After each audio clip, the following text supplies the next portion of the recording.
বিএনপির পাশাপাশি আওয়ামী লীগের পালাকুত্তারা আসে। তারা এসে ৫৫ বছর কোন আন্দোলনে নামে নাই। শত শত হিন্দুর বাড়িঘর দখল হয়েছে।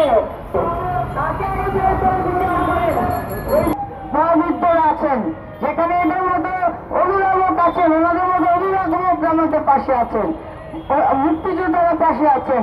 আমাদের ভয় কোথায়? তাদের শাস্তি দেওয়ার সরকারের দরকার হবে না, আমরাই পারবো।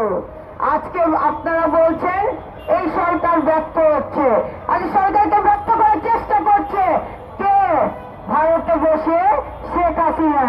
কেন জানেন? এখানে বাংলাদেশে তার সন্তান নাই, শেখ মুজিবের নাতনি নাই, নাতি নাই, পরিবারের কেউ নাই।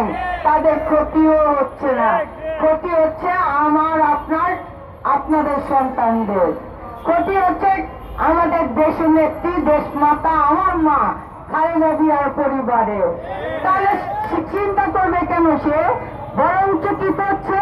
যে কথাটা আমি বলেছিলাম এর আগে, বধুবল্লার চাকে ঢুল মারার কথা। ভারতে বসে বসে সে, দিল্লিতে বসে বসে ষড়যন্ত্র করছে ধ্বংস কি করবে বাংলাদেশটাকে, বাংলাদেশের সার্বভৌমত্বকে। সেই ধ্বংসের জন্য এই ১৭ বছর বাংলাদেশে যে অবৈধ টাকা উপার্জন করেছে সেই টাকা দিয়ে আজকে এই জায়গা জায়গা আন্দোলন করছে। সারা ঢাকা শহর আজকে আন্দোলনে শেষ হয়ে যাচ্ছে। আমি কতগুলো কালকেও তথ্য জোগাড় করেছি, ঘুরে ঘুরে তথ্য জোগাড় করছি যে তারা কি করতে চাচ্ছে আমাদের দেশে। আমরা কালকেও, যারা আমাদের সাংবাদিক ভাইরা আছেন এখানে অনেকে উপস্থিত আছেন, আমরা বৈঠক করেছি তথ্য উপদেষ্টার সাথে। তারাও খুব কষ্টে আছেন, স্বাধীনভাবে কাজ করতে না পারার কষ্ট, তাদের মনের ভিতরে অনেক কষ্ট। আমাদের ভাইয়া জনাব তারেক রহমান ভারপ্রাপ্ত চেয়ারম্যান, তিনি বলেছেন তাদের সাহায্য করতে সরকারকে। তিনি বলেন নাই যে এই সরকার কেন করছেন না, আরে সবকিছু সময় দিতে হয়। আমরা তাদের পাশে থেকে এই চোরগুলাকে যে গর্তে লুকিয়ে আছে তাদের বের করে আনবো। এখনো পর্যন্ত আয়নাঘর অনেক জায়গা আছে, আর তারা কি চেষ্টা করেছেন যে আয়নাঘরগুলো খুঁটিয়ে খুঁটিয়ে বের করে আনি? আজও কিন্তু আমাদের অনেক আয়নাঘর থেকে লাশ বের হয়নি। দেখেন এখানে আমাদের পরিজনের কেউ না কেউ লুকিয়ে আছে। আজকে এইখানে হুম্মাম আসছে, এই হুম্মাম যে বেঁচে আমাদের মাঝে ফিরে আসছে, এটা আমাদের জন্য বলবো অনেক পাওয়া। কারণ হুম্মামকেও গুম করা হয়েছিল।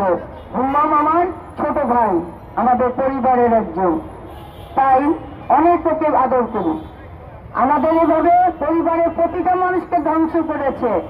যখন শিশু কথা মনে করি যে শিশুদের আত্মনাদ আমরা চোখে দেখেছি, আমাদের যাত্রাবাড়িতে সাংবাদিক মেহেদী হাসানের কথা মনে পড়ে, কিভাবে হেলিকপ্টার দিয়ে গুলি করেছে।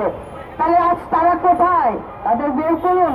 শুধু খালি সরকারকে বললে হবে না, এই সরকার আমাদের জনগণের সরকার, এই সরকার আমাদের সরকার। আমরা একটি সুষ্ঠু নির্বাচন চাই, আমরা সংস্কার চাই। সংস্কারের প্রক্রিয়া চলমান চলবে।